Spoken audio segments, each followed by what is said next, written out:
اعوذ باللہ من الشیطان الرجیم بسم اللہ الرحمن الرحیم الحمد للہ رب العالمین والصلاة والسلام علی اشرف الانبیاء والمرسلین سیدنا و نبینا و شفیعنا ابی القاسم محمد اہل اللہم بیت صلی علی الطیبین الطاہرین المعصومین۔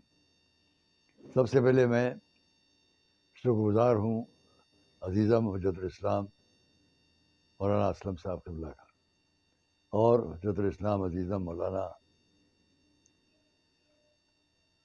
خود محبوب مہدی صاحب ہمارے عزیز، کہ ان حضرات نے مسلسل ایک کوشش کر رکھی ہے کہ بقی کے مسائل پر تمام عالم اسلام آگاہ ہو اور اس کا ایک حل نکل سکے۔ جو مجمع یہاں پر ہیں، جو حضرات تشریف فرما ہیں، محترم حضرات، ان سے بہت معذرت کے ساتھ کچھ عرصے پہلے ہماری گاڑی کا کچھ ایکسیڈنٹ، تو اس سے ہمیں کچھ کمر میں چوٹ ہے، وہ بہت زیادہ تکلیف دیتی ہے، تو اس لیے میں اپنا ریکارڈ کر کے بھیج رہا ہوں، اور بہت معذرت کہ میں پوری طرح سے حاضر نہیں رہ پاؤں گا۔ آئیے ہم تھوڑی سی بات کو کر لیں کہ دیکھیے خانہ کعبہ کی تعمیر کا مقصد کیا تھا۔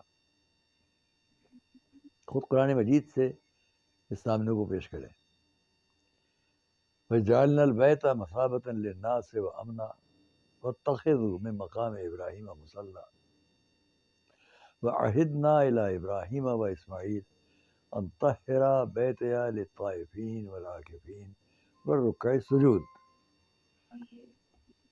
اور اس لیے ہمارے پاس جو قرآن کریم کا منصب ہم لوگوں کے لیے سامنے ہے، وہ حضرت ابراہیم اور اسماعیل کے ذریعے واضح کر دیا گیا کہ کعبے کی تعمیر کا مقصد کیا ہے۔ وَعَہِدْنَا، ہم نے عہد لیا ابراہیم اور اسماعیل سے، ان طہرا، پاک کریں۔ پاک کرنے کا مقصد یہ نہیں ہے کہ پانی لے کر پاک کریں، ان مقاصد کو جس کے خلاف استعمال ہو رہا ہو کعبہ، اس کو ہٹا دیا جائے اور ان مقاصد کو پورا کیا جائے جس کے لیے کعبہ ہے۔ وہ کیا ہے؟ سبحان اللہ، سبحان اللہ۔ للطائفین، طواف کرنے والوں کے لیے پاک کریں، والعاکفین، اعتکاف کرنے والوں کے لیے، اور رکع، رکوع کرنے والوں کے لیے، سجود، جو سجدے کرنے والے ہو، عبادت کا انداز۔ بھئی یہ ہے کعبہ، طواف کرو، اعتکاف کرو، رکوع اور سجود، جو اس وقت کی نماز عبادت کا انداز، وہ ہمیشہ کے لیے۔ کعبے کا مقصد امن، ثواب۔ جہاں مقام ابراہیم ہے، جب وہاں پہنچو تو اس کو اپنے مسلح کی جگہ بناؤ۔ گویا کعبہ امن کا مرکز ہے پوری دنیا کے لیے، اور عبادتوں کا انداز پیش کر دیا گیا۔ اسی بنیاد پر شریعت ہے، جو حضور کے دور تک آتے آتے جو شریعت اسلامیہ سامنے آئی، اور جس کو حضور نے قائم فرمایا اور پیش کیا قرآن کریم کی روشنی میں، اسی بنیاد پر ساری دنیا اسلام کے مختلف فرق پہنچتے ہیں کعبے تک، حج کے لیے، عمرے کے لیے، مختلف مواقع پر۔ ان سب کا وہاں تک جانا، کوئی بھی حکومت ایسی نہیں ہے جس کو نہ جانتی ہو کہ حائر حرم، جہاں تک خانہ کعبہ کا احترام، کہ اس کے اندر صرف وہی لوگ آ سکتے ہیں کہ جو اس بات پر یقین رکھتے ہو جس کو کعبے نے پیش کیا ہے، اور کعبے کے خالق نے، مالک نے پیش کیا ہے۔ تو جب سب کے سب اس حائر حرم کے اندر جا سکتے ہیں، اگر نہ ہوتے اس پر عقیدہ رکھنے والے تو نہیں جا سکتے تھے۔ اگر اتنا احترام ہے ہر فرقہ اسلامیہ کے بارے میں، تو پھر ان کے جو مختلف عقائد اور اعتقادات ہیں، ان میں ہم آپس میں مل بیٹھ کر کیوں نہیں وہ راستے نکال لیتے کہ جس سے کسی کا دل شکنی کا جو معاملہ وہ بھی نہ ہو، دل آزاری کا معاملہ بھی نہ ہو۔ تو بہتر تو یہ ہے کہ جو مختلف اسلامی فرقوں کے شستہ، شائستہ، سنجیدہ، مہذب لہجے بات کرنے والے حضرات علماء ہوں، ان کا انتخاب کر لیا جائے، وہ بیٹھ کر ان مسائل کا حل نکال دیں کہ جس سے کسی کی بھی دل آزاری و دل شکنی نہ ہو، اور جو مطابق شریعت بات ہے وہ ہو۔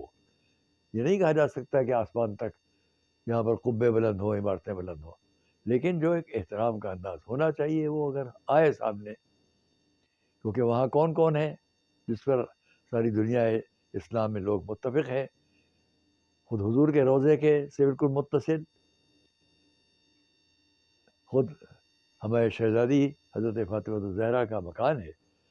جب میں وہاں باب جبریل سے گیا اور میں نے دیکھا یہ تالے پڑے ہوئے ہیں ایک کھڑکی میں نے پوچھا اس سے حاجب سے کہ یہاں کیوں ایسا ہے؟ اس نے کہا تھا بیت فاطمہ رضی اللہ تعالیٰ عنہ، قبر کے اندر گھر ہے، حجرے تھے. اب انہی کے بیٹے امام حسن، بقیع میں ان کی قبر ہے. امام حسن جن کو حضور اکرم نے اپنے دوش پر بٹھایا، ممبر پر لے جایا، مختلف احادیث ان کی عظمت بیان کی، صحیح بخاری میں بھی موجود ہے اور احادیث کی تمام کتابوں میں. ممبر پر حالت نماز کے خطبے کے سلسلے میں لے گئے، جب نماز کی سے پہلے خطبہ ہو رہا ہے. امام حسن رسول اکرم کے نواسے، امام حسین کے بھائی، انہی کے بھائی امام حسین جن کے کربلا میں شہادت، تمام سب کے ان کے بیٹے امام زین العابدین چوتھے امام جو کربلا کے پورے واقعے کے گواہ ہیں، تو جناب سیدہ کے پوتے ہیں، ان کے شہید بیٹے کے بیٹے، ان کی قبر وہی ہے. ان کے بیٹے امام حسین کے پوتے امام باقر علیہ السلام، ان کی قبر وہاں ہے. چھٹے امام ہمارے امام جعفر صادق علیہ السلام جن کے ولادت کا سن 80 ہجری ہے، کربلا کے واقعے کے 2 سال کے بعد 2 شخصیتیں ایک ساتھ دنیا میں اسی سن میں وجود میں آئی، یہ امام جعفر صادق علیہ السلام اور یہ اسی سن میں امام ابو حنیفہ. کیا حیرت نہیں ہوتی کہ بغداد میں ان کا مرقد کتنے اہتمام اور کتنے احترام سے زمانوں سے ہے.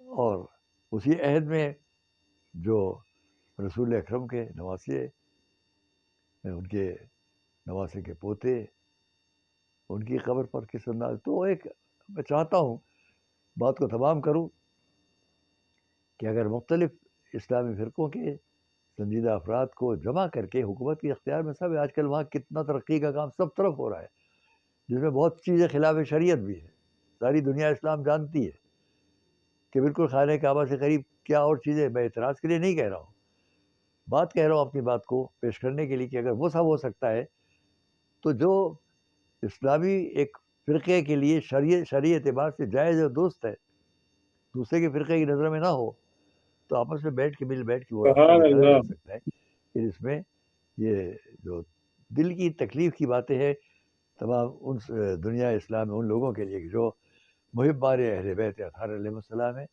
رسول اکرم کے گھرانے سے پوری محبت رکھتے ہیں، اور ان شخصیتوں جن کے میں نام لیا ان کی عزت و احترام کرتے ہیں. میں یہ نہیں کہتا کہ بقیع میں جتنے اور ان سب کے لیے ایسا کرے، یا اس کو ہماری بالکل خوشیوں کے مطابق بنایا جائے. جو علماء مل کے آپس میں مختلف فرقوں کے طے کر لیں، اس کے حساب سے اس کام کو کیا جائے، کتنا اچھا ہوگا، کتنی محبتیں آپس میں بڑھیں گی. اور پھر جہاں تمام اسلامی مرکز میں یہ سب چیزیں نمایاں ہیں، وہاں بھی اس کی کتنی عظمت ہو جائے گی، اور ساری دنیا اسلام کے لوگ کس عقیدت و محبت سے اور رخ کریں گے اس جگہ کا کہ جو ان کے لیے بہترین مرکزی عقیدت قرار پاتی ہے. السلام علیکم.